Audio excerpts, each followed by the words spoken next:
Serial ये रिश्ता क्या कहलाता है कि आने वाले एपिसोड होने वाले हैं धमाकेदार। आने वाले एपिसोड में दोस्तों आप देखने वाले हैं कि उधर अरमान जैसे ही अंदर दाखिल होता है कि देखता है कि किसी की सगाई हो रही है और कहता है कि मैं किसकी सगाई में यहाँ आ गया। फिर जब गौर से देखता है तो वो अभीरा की सगाई हो रही होती है।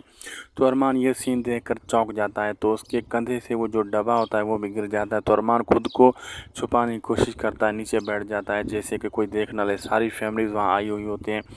तो अबीरा फिर भी समझ जाती है कि ये अरमान ही यहाँ आया हुआ है। तो इतनी देर में क्रिश भी आ जाते हैं, कहते हैं मुबारक हो भैया आपको। उधर के जो है अंशुमन जी सगाई की अंगूठी लेकर वो भी पहुँच जाते हैं अबीरा को पहनाने। तो अबीरा इमोशनल हो जाती है, इधर उधर देख रही होती है कि कहाँ गया अरमान। अरमान छुप कर ये सब सीन देख रहा होता है।